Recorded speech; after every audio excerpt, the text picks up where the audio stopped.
এই তোমাকে কি করতে হবে ও সবকিছু বলে দিয়েছে?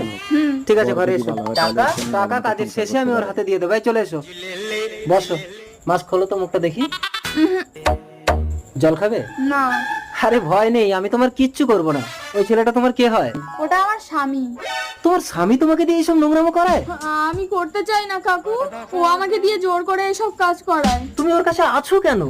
আমার বাবা মা কেউ নেই, আমার সৎ মা ওই ছেলেটার কাছ থেকে অনেক টাকা নিয়ে আমাকে ওর সাথে বিয়ে দিয়ে দিয়েছে। ওকে, রিল্যাক্স, জল খাও, জল খাও। কি হলো, 10 মিনিট তো হয়ে গেল। আরে চিন্তা করছো কেন? যত মিনিট হবে তত 1000 টাকা দেবো, যাও। ওকে।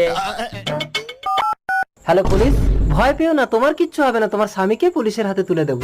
আমার সৎ মা আমাকে মেরে ফেলবে। আজ থেকে আমি তোমার বাবা, আর তোমার এই সৎ মাকে জব্দ করার দায়িত্ব আমার। হ্যালো শাশুড়ি মা। খোকা যাবে শ্বশুর বাড়ি, সঙ্গে যাবে কে? পুলিশ মামা তাই তো এসে কলার ধরেছে। দাঁড়াও, এই কালমুখী, তুই জামাইকে পুলিশের হাতে তুলে দিবি?